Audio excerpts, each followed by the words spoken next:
This Indian snack is loved by everyone and it can be prepared in minutes. Hi, I'm Sharmi and today I'm making onion bhaji. Onion bhaji or onion pakora are basically thinly sliced onion coated in a spiced batter and fried till crispy and golden. And this onion bhaji will be super crispy and flavorful. It will be perfect with some masala chai on those cold days. And I'm also going to share some tips to get the perfectly crispy onion bhaji. I will also make a spicy, tangy dipping sauce which will go so well with the onion bhaji. Before we get started, can I ask you to please subscribe and also press the notification icon? It will help me a lot. Now let's get started. So let's talk about the onions. I'm using 4 of these red onions. These are medium to large. You can also use white onions, but I feel the red onions get more crispier and they're also slightly sweeter.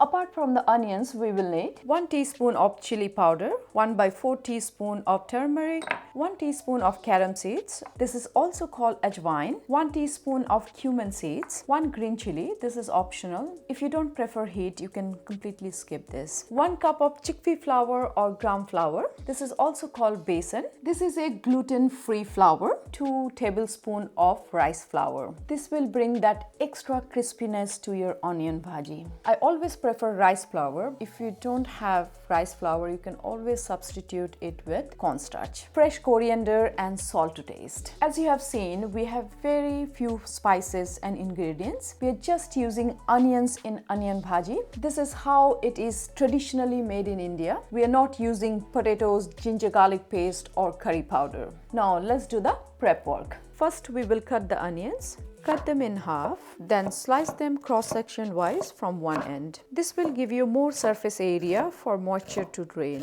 The batter will have more surface to coat and the onion bhaji will be more crispier. It's better to cut this with your hands and not use a slicer. Just look at the thickness. This is what I'm looking for. It's not very thin, not very thick. It have enough surface areas to coat the batter. Also de-seed the chilies and dice them fine. If you prefer more heat, you can add more chilies. We are going to thinly chop the fresh coriander. I will use the whole coriander including the stems. The stems have lots of flavor. If you don't like coriander, you can also use parsley. Add the onions to a big bowl. Add the salt, mix them well, open up all the onions and squeeze them so that each and every piece of onion get coated with the salt.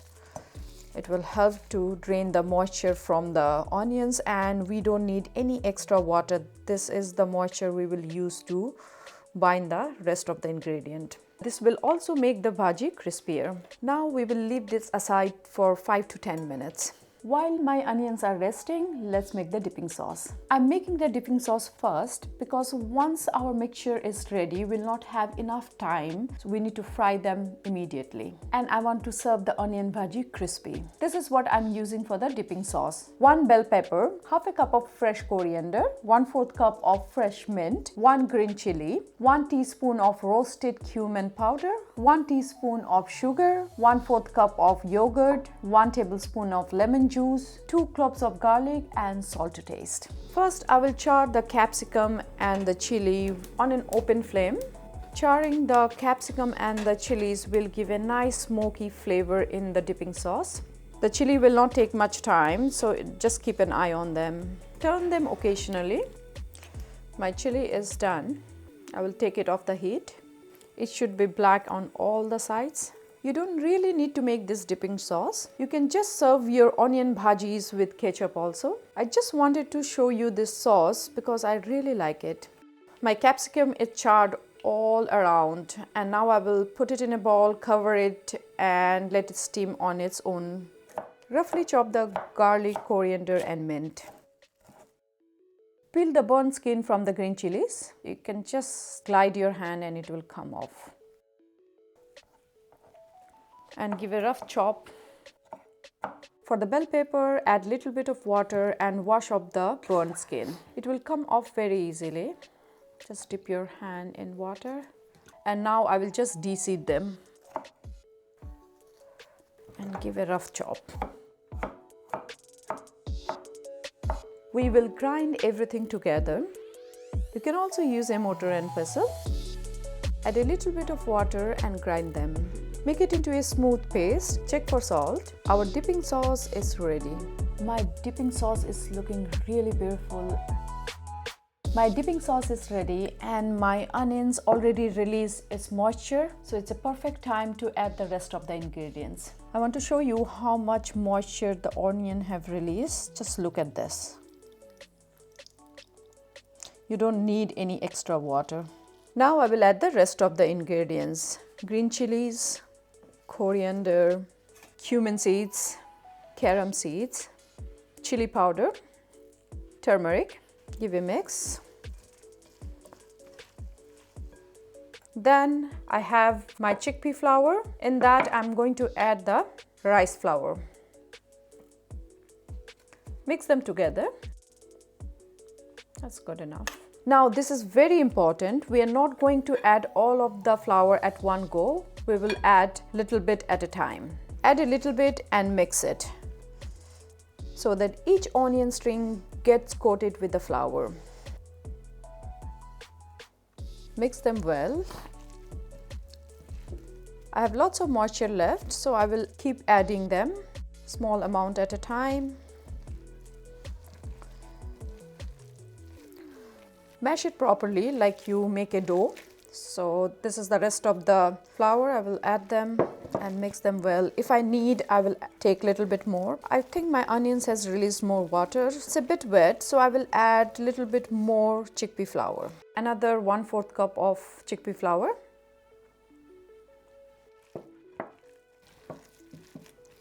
This is the consistency I'm looking for.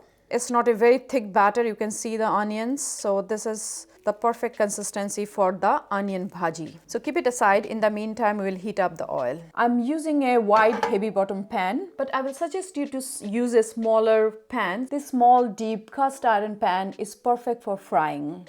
It will retain the heat and you can use less oil. Let's heat up the pan and add the oil. The right temperature of the oil is very important to make it crispy. It should be medium hot, around 170 degrees Celsius. If the oil is too hot, it will brown the onion bhaji without cooking it inside, and it will also turn out soggy. If the oil is too cold, the bhaji will absorb all the oil and it will be oily and greasy.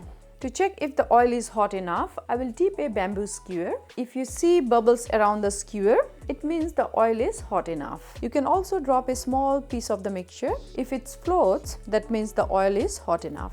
Add a little bit of the hot oil in the mixture. Mix well. This will also help with the crispiness. I will take a handful of the mixture and loosely drop it in the oil. We are not making a ball or making them into shapes. More loosely it will drop in the oil, more crispier it will get. The uneven shape will add to the crispiness. Don't overcrowd the pan. Turn them around so that they evenly brown on both the sides. Once they are golden brown like this, take it off the heat. It will take around 2 to 3 minutes. Put it on a paper towel to drain excess oil. Let's finish cooking rest of the onion bhajis. If you want to make your onion bhajis in advance, you can also fry them lightly. Take it out before they are golden brown. Once you're ready to serve them, you can refry them till they're golden brown. You can also air fry them or heat it up in the oven. Double frying the onion bhaji will make it more crispy.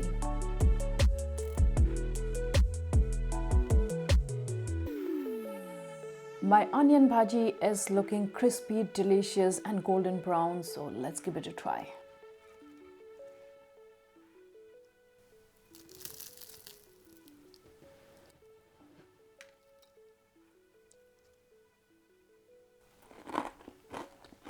Can you hear the crunch? How crunchy it is.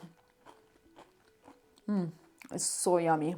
I can finish this whole plate. My onion bhaji came out perfect. It has a nice crispiness on the outside and the edges and have a soft interior. It doesn't need too much spices or ingredients. The simplicity of this dish makes it more flavorful, and it goes really well with this chutney. If you can make this chutney, it is so amazing. It's have the tanginess, creaminess from the yogurt and little bit of spiciness, so it's really balancing the sweetness of the onions. So give this onion bhaji a try. It's so simple simple to make, but it comes out so amazing. It's perfect with some masala chai on a rainy day. If you have any questions, let me know in the comments below. Please like, share and subscribe, and see you in the next video.